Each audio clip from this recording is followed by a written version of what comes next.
Ya está. Listo. Bueno, hola a todos. Estamos muy contentos de darles la bienvenida a esta charla que le hemos llamado Sinergia entre Músicos. Y para los que no me conocen, mi nombre es Astrid Velázquez. Mi nombre es Emiliano Dorantes y bueno, entre los dos conformamos lo que es Sinergia Dúo. Es un proyecto de música, tanto de concierto como música popular, como podrán apreciar más adelante. Y nada, les damos la bienvenida.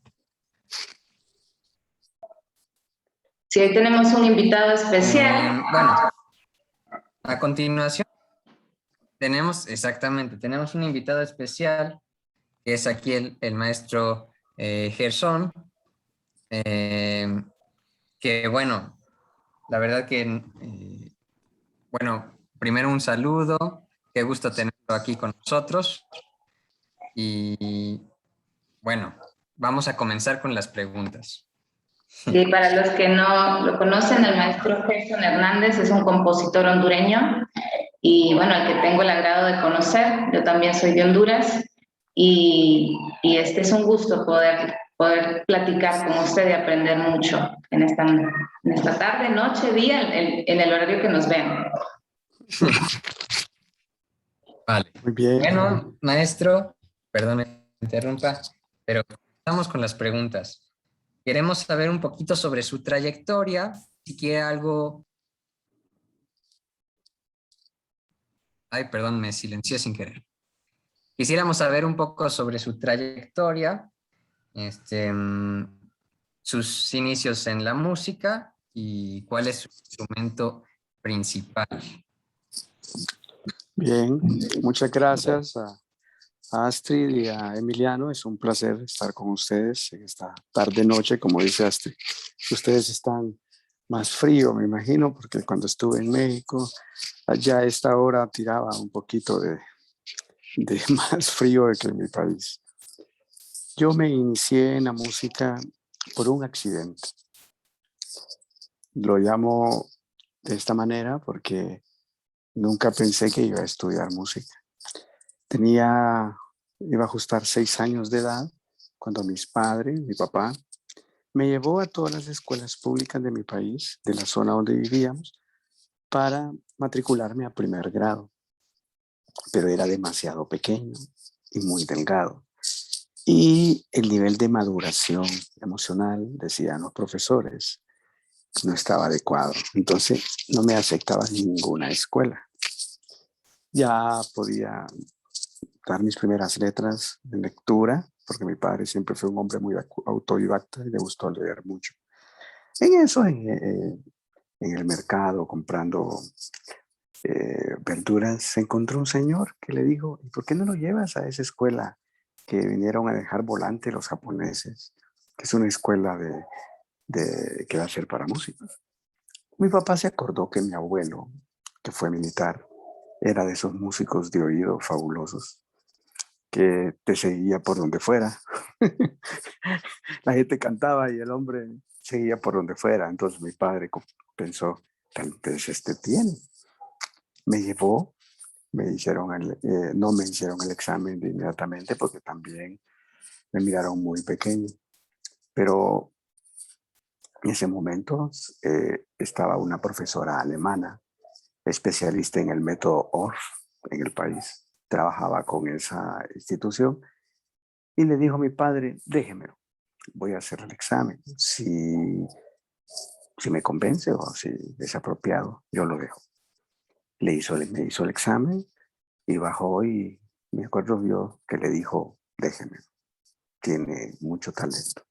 Y así me inicié en la música, en una institución que podemos decir era muy especial porque los profesores de arte, o sea, la parte artística estaba conformado por alemán, holandeses, japoneses, su mayoría. Ahí aprendí a tocar ejecutar el piano, violín, flauta traversa, cello. Pero mi instrumento siempre fue el piano. Siempre era el que era mi instrumento rey en mi corazón, aunque tengo que ser honesto, que tal vez el instrumento que siempre me emocionaba era el saxofón alto. Pero podemos decir que soy más pianista que otra situación. Después ingresé a la Escuela Nacional de Música, donde seguí estudiando violín y piano, también con un maestro japonés. Y terminé de ser docente de educación primaria, que le llamamos nosotros. Entré a la universidad, pero no estudié música. Quise ser ingeniero eléctrico, porque en mi país, Astrid debe saberlo, como creo que en la mayoría de los países latinoamericanos, no es, no es para las familias que venimos desde muy abajo como la prebenda más importante para la adquisición económica. Entonces quise ser ingeniero eléctrico, pero mi formación en matemática no era la mejor. Luché mucho y terminé estudiando psicología. Después, Increíble. sí, sí, seguí estudiando psicología. Después me llevaron a trabajar a la Escuela Nacional de Música.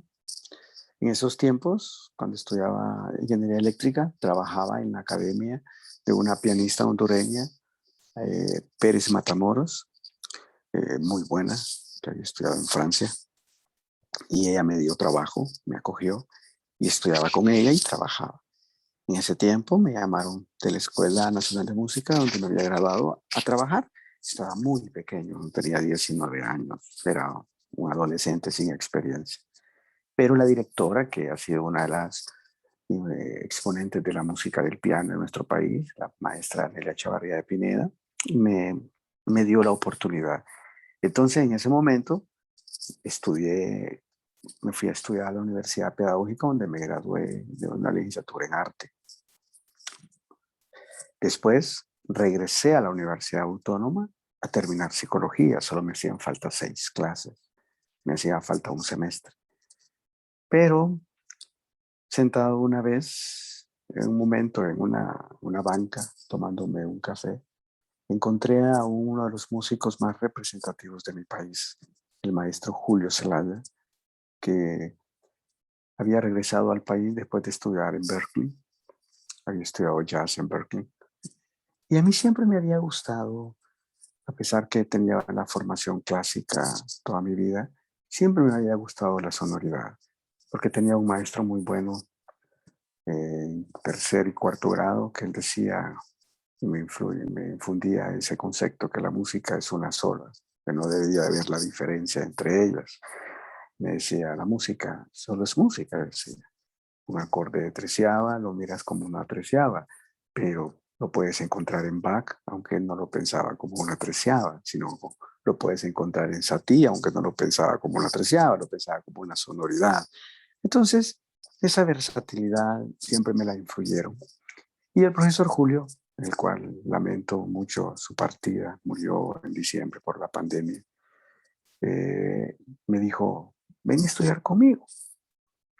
Y dije yo, interesante, pero yo no soy pianista, yo no soy guitarrista, maestro. No importa, me dijo. La música es un lenguaje, me dice, tú eres músico. Y estudié con él y saqué mi licenciatura en guitarra con orientación en jazz. Entonces, uní las dos líneas. Cuando toco piano, digo yo que soy músico más clásico, porque todos los días toco Bach, me gusta estudiar en la línea que aprendí desde pequeño. Pero cuando agarro una guitarra, me siento más jazzista, me siento más dentro de esa edición, ¿verdad? He trabajado en las dos universidades grandes del país, la Universidad Pedagógica y en la Universidad Autónoma. También en la Escuela Nacional de Música hace 33 años. He formado generaciones, muchas generaciones de músicos, algunos estudiando en México, Estados Unidos, gente que ha llegado a niveles muy altos. Y creo que mi área de la docencia siempre fue o ha sido eso, podemos decir, mi mayor aporte a la concepción de mi país. Wow. No, pues impresionante, maestro. Este, mire, pues entre esta pregunta ya abarcamos lo que teníamos preparado para algunas más, por lo que voy a brincar algunas Claro. cuantas. Este,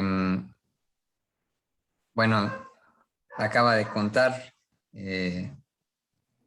bueno, una gran parte de su historia y voy a saltar hacia la pregunta, bueno, usted tuvo una formación clásica, como menciona, ¿no? Pero tuvo sus influencias como su maestro que eran más acercadas al jazz. ¿No es cierto? Y como compositor, ¿usted estudió composición o estudió interpretación? Y de no haber estudiado composición, ¿por qué le llamó la atención la composición? Bien, esa pregunta siempre soy muy humilde, diría yo, y honesto conmigo mismo. Siempre que los chicos me preguntan o cuando he viajado, he salido y he tocado en otros países, siempre me preguntan, ¿usted es compositor? Y yo siempre digo, no soy compositor. El término para mí de compositor es algo mucho más grande, diría. Me considero más un arreglista. Ahora, mi formación sí creo que tiene mucha línea de la formación de un compositor, porque desde muy pequeño, al ser instruido en la temática ORF, la temática de Martenot y Billings europea, los procesos de creatividad fueron desarrollados en mi persona de manera muy acelerada. Aprendí a hacer música sencillamente con la práctica. Si tenía que estudiar la forma sonata, pues el profesor antes de estudiarla una sonata de Beethoven me dejaba escribir una sonatina. Entonces, esa técnica de aprender haciendo desarrolla los procesos creativos de una manera muy acelerada. Y esa fue mi enseñanza. Entonces, que a los 7, 8 años comprendí los planos sonoros de Debussy porque además de tocarlos en un preludio, también los estudié escribiéndolos. Aprendí las estructuras armónicas cuartales de Bartók, las líneas expansivas de Scriabin, cómo escribía, por experimentándola también en trabajos que mis maestros dejaban. Entonces, yo digo, no estudié composición, porque no tengo un título que me genere que diga que soy compositor. Manejo todas las herramientas. Yo creo que lo último que trabajé con mi maestro cuando tenía como 12, 13 años fue un proyecto dodecafónico. Y los conozco, pero no con la visión de ser compositor, sino por esa línea de entender la música a un nivel, podríamos decir, más completa en esa visión. Bueno, fabuloso. O sea que usted llegó a trabajar hasta serialismo. Un poquito más de serialismo, fíjate. Voy a ser honesto, voy a ser honesto. Son herramientas, ¿verdad? Son herramientas. Hace poco, últimamente, en este periodo de la pandemia, he participado en algunos diplomados sobre música contemporánea. La respeto enormemente. Hay algunas cosas que me gustan, tal vez otras no las dijera o no las manifieste con tanto ahínco, pero soy una persona que admira y respeta todos esos enfoques y los desglosa musicalmente y al mismo tiempo artísticamente, aunque siempre me quedaré, mi corazón quedará con la temática muy formal de una melodía con contexto, con desarrollo, con una visión armónica interesante que no sobrepase y con una unidad, podríamos decir, casi equilibrada. Ujú. Bueno, fabuloso. Vamos a pasar a lo siguiente. Am, bueno, una pregunta interesante porque mencionó hace un rato un poco sobre la situación del país y le quería preguntar sobre cómo ve la educación musical en su país y sobre todo en el área de creación como composición, o si no composición, arreglos y ese tipo de enseñanza. ¿Ve que hay un movimiento fuerte, medio, bajo? ¿Y a qué cree que se deba la respuesta que dé usted? Yo considero que el país ha tenido compositores de muy alto nivel. En la década del siglo XIX podemos enfocar el maestro Manuel Adalid Gamero, que tuvo mucha influencia europea, derivado del que nosotros llamamos el barroco latinoamericano. El maestro Francisco R. Díaz Zelaya, que demuestran en muchas de sus composiciones mucho, podemos decir, además de estudio, además de conocimiento, demuestran mucha línea intuitiva a lo que vendría años después. Considero que esta generación que está en estos momentos, que generación entre 28 y 35 años, tal vez un poquito menos, se ha despertado mucho en la composición. Y creo que tiene que ver con la misma misma opción que el país nos está generando. Hay muy poco espacio para ser instrumentista. Astrid sabe que en mi país hay dos o tres orquestas que funcionan medianamente.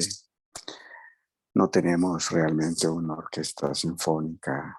La tuvimos en un tiempo, pero lastimosamente por cuestiones políticas no hemos tenido. Creo que en estos momentos los que mejores están en esa línea es esa área de los vientos.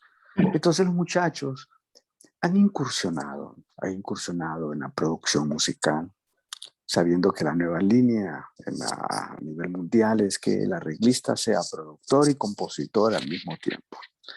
El arreglista ya no es aquel que solo escribe que se en el papel pautado, no, ya el arreglista trabaja con programas, los mezcla y hace proyectos y hace grabaciones. No es mi generación, y soy honesto en decirlo, nos hemos quedado un poco atrás.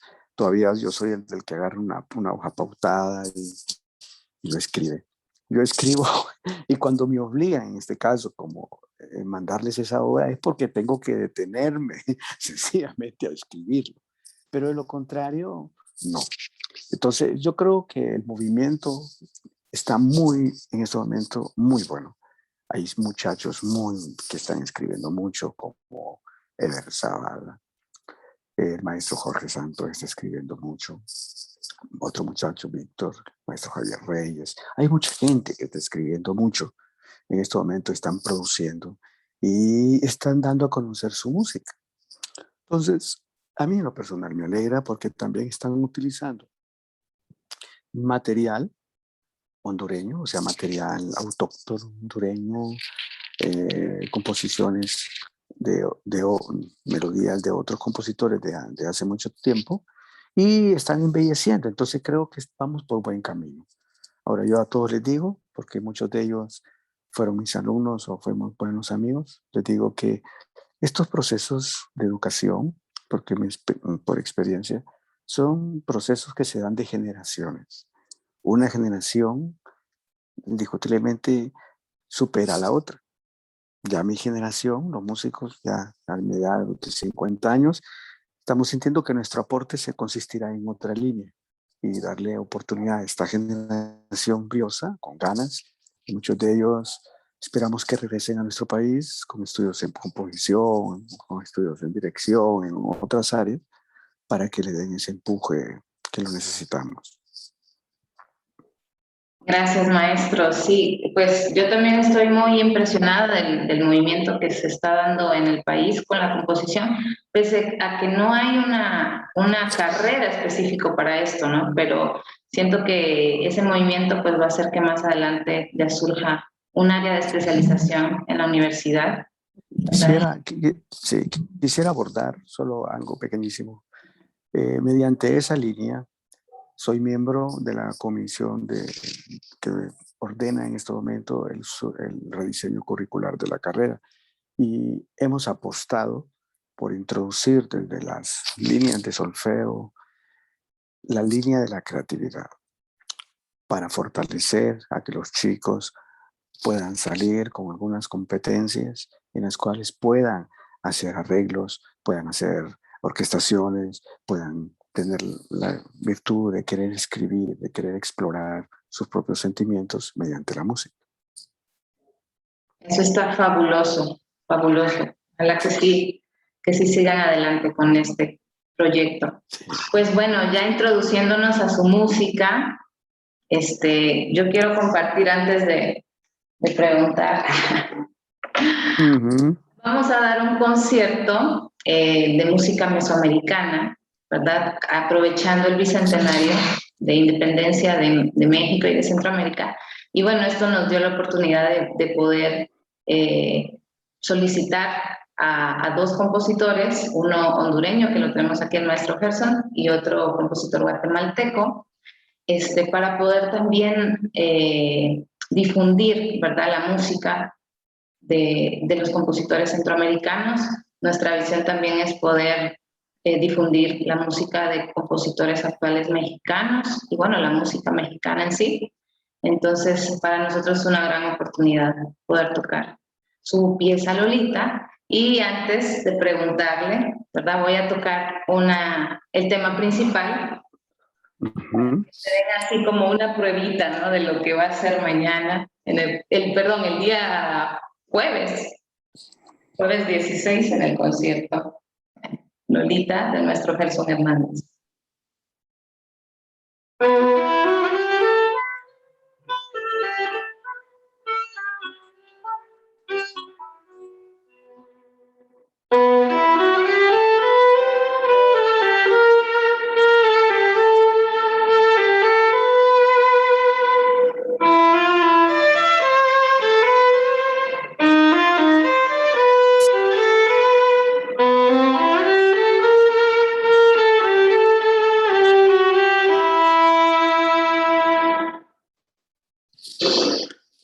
Y ahora sí, cuénteme, maestro, un poco de esta pieza de Lolita. Bien. Esta pieza la escribí el año pasado, en la soledad. Yo soy una persona que escribe si está en contacto con la gente. No puedo escribir en soledad. O sea, soy alguien que llega a una clase de solfeo y lo que hago con mis alumnos es escribir. Entonces, para mí fue sumamente complicado por entrar a una tableta y no poder estar con ellos. Y pasé mucho tiempo, desde marzo hasta junio, no más, yo creo hasta agosto, septiembre, sin tan siquiera tocar un piano o una media depresión. Ya que soy psicólogo, me entiendo esa línea. Pero también en esta etapa de encierro me dio la oportunidad de conocer a una persona, una mujer muy interesante, que me llamó mucho la atención. También ella es artista, pero dentro de una línea distinta. Y una mujer muy fuerte, muy enérgica. Y una noche, platicando con ella, me comentó que tenía un dilema en su vida. Yo quedé asustado porque la vi llorar ese día, ese dilema. Y yo pensé que era algo muy grave.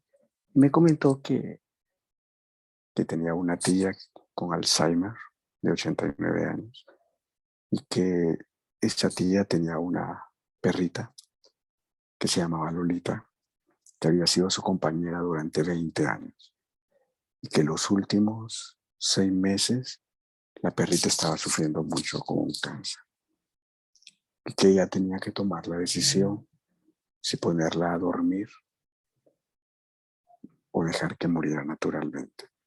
Entonces me impresionó mucho ese estado, yo diría, ambivalente de sentimientos que ella en esta noche sentía. y platicamos un rato y creo que esa plática entre ella y yo le ayudó y me ayudó a mí porque a las 2 de la madrugada me levanté y le escribí. Entonces, eso es Lolita, es una tristeza melancólica, o sea, una tristeza, pero al mismo tiempo, si tú, cuando la toquen, el tema de mi mayor es el intercambio modal, es un tema airoso, un tema rico, es un vals tenue, que da la sensación de haber hecho lo correcto y estar totalmente limpio por dentro en su corazón de que era la mejor opción que tenía que tomar. Eso es Sí. lo que puedo decir de Lolita. No, y sí se siente ese sentimiento, ¿no? De tristeza, de nostalgia. Y pues, y esta parte contrastante, ¿no? Del tema del violín y luego El tema. el solo del piano, ¿no? Ajá, Que sí. bueno, que aquí Emiliano también nos va a compartir. Ajá, A ver, ¿No? les puedo compartir un poquito de mi experiencia con la pieza. A ver, permítanme, voy hacia el piano, también para mostrarles un poco. Sí, sí, sí.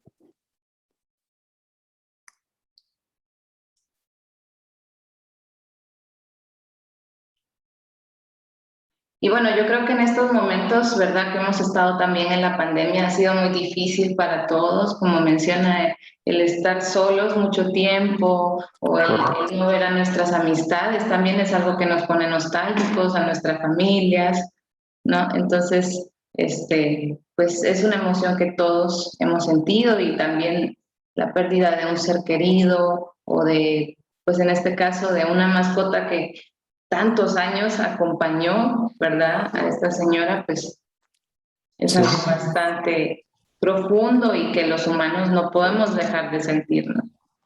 Ujú. Estoy buscando yo mis hojas, pero creo que lo... Ay, A ver. Si quieren, continúen platicando y ahorita les compartimos. Ah, ya. No es cierto.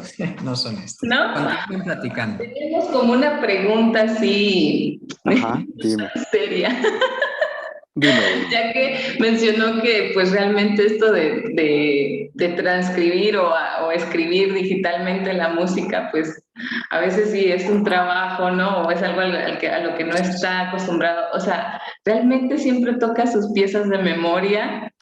Todo de memoria. Todo. ¿Y Eh, se acuerda todo absolutamente de todo, tal cual está de, escrito? de todos los chicos y eh, siempre me acuerdo de mucho de lo que he escrito. Digamos, en este momento acabo de terminar una pieza para corno y piano y la vamos a hacer en un recital de música de cámara Sí. y me preguntaron si yo la iba a tocar y yo dije, claro que yo la voy a tocar. Y porque la cornista está preocupada porque ella tiene la partitura, el cornista está preocupado porque tiene toda la partitura de corno, pero no hay nada de piano, solo silencio. Y le digo, bueno, pero yo lo tengo en mi cabeza, pero que quede claro, o sea, quiero aclarar que mis alumnos me han motivado y ahora estoy usando programas, estoy escribiendo, digamos esa que les envié, Sí. yo hice todo el machote, después se la pasé a otro alumno para que medio ¿cómo le llama? La maqueteara un poco, corrigiera algunos detalles, ¿verdad? De maqueta. Pero ya estoy aprendiendo, ya estoy tratando de involucrarme en esa línea. Sí, ¿Verdad? pues para que otros también toquemos su música. Sí, es La un honor, es un disfrutemos. honor. A Bueno, ver, ya les puedo compartir un poco. súper. Vamos a ver. Vamos a ver. Hay unas partes muy lindas que el tempo simplemente eh, parece que se desvanece Ajá. y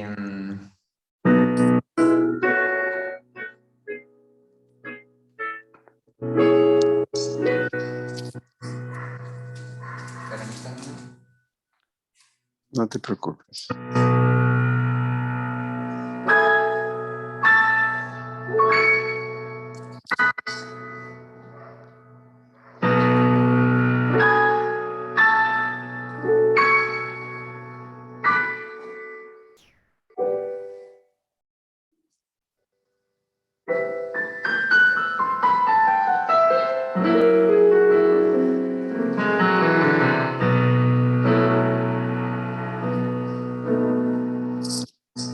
Ujú.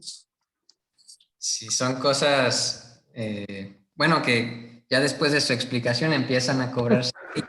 Y la verdad, Sí, le sí, sí. agradezco la explicación de la pieza, porque, digamos, creo que sí influye mucho emocionalmente a la hora de tocarla. Creo que es importante Correcto. haber conocido la historia de la perrita. Yo aprovecho, también me llamó mucho la atención porque justamente me acaba de suceder una situación muy similar. Mi perrita también estuvo muy mal después de 12 años y bueno, ya tuvo que partir y tuvimos Comprendo. el mismo problema. Este, Sí. y sí es muy difícil de Sí, tener, pero bueno.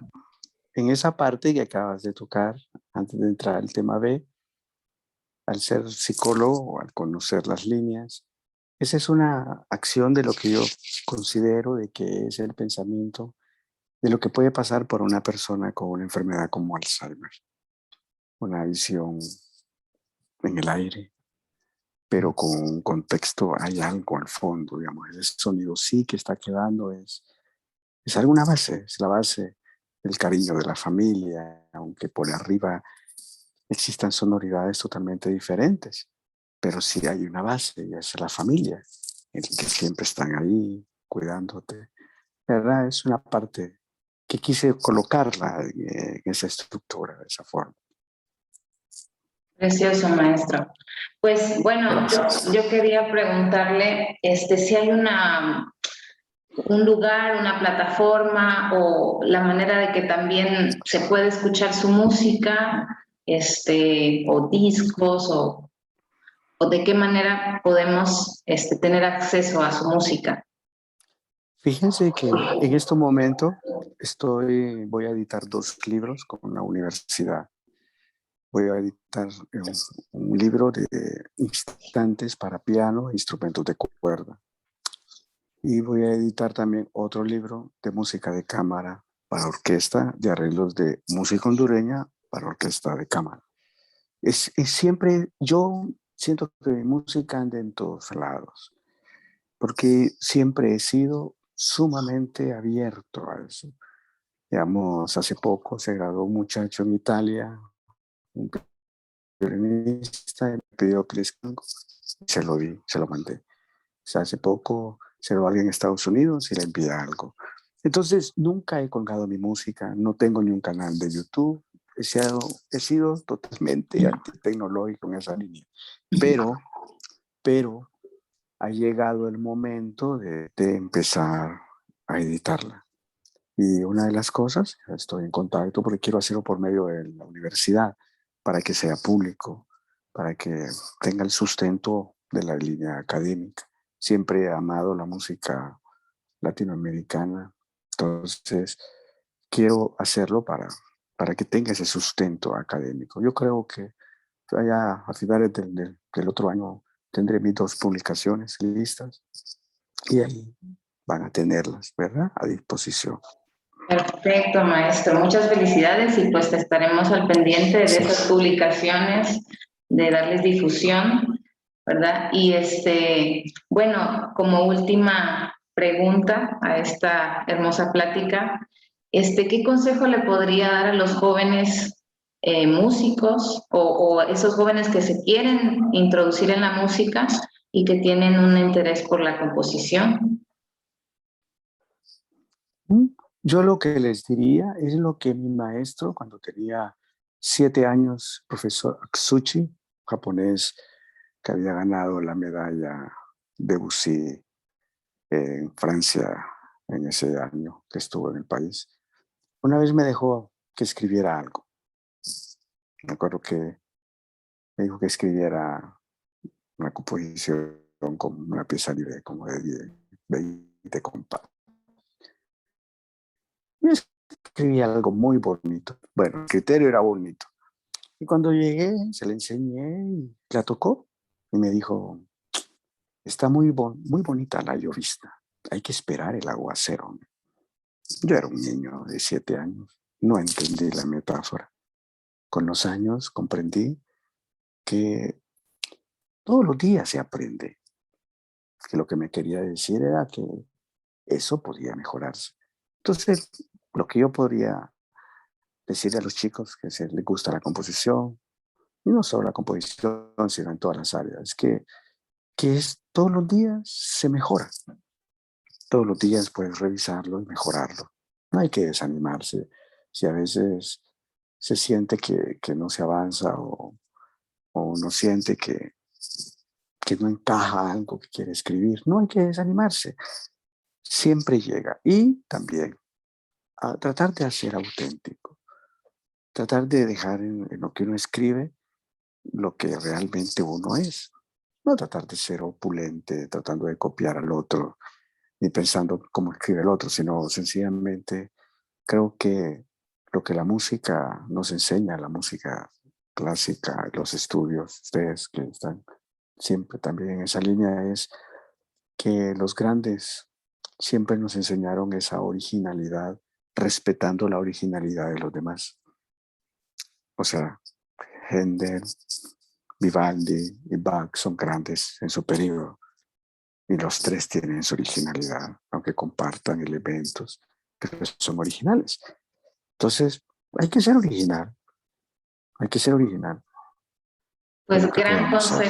gran consejo, maestro. Eso es muy cierto.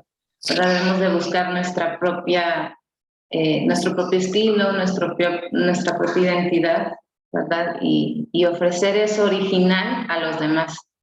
Correcto. Y eso. Nos quedan minuto y medio de sesión, Sí, entonces pues vamos a ya. aprovechar para invitarlos. Sí, muchas gracias por recordarnos. Pues entonces, la verdad es que le agradecemos muchísimo haber estado en sinergia con músicos.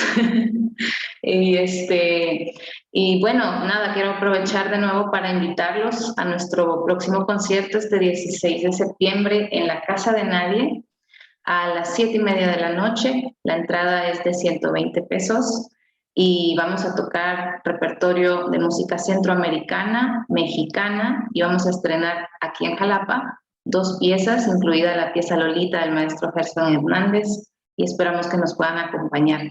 Muchísimas gracias, les mando un abrazo a los dos y espero poder verlos pronto. Igualmente, y muchas gracias. Sigan adelante, ¿verdad? Y saben que cuentan conmigo si en algún momento me necesitan. Muchísimas gracias, maestro. Gracias, hasta luego. Muchísimas Hasta gracias por luego, venir. Emiliano. Hasta luego. Adiós.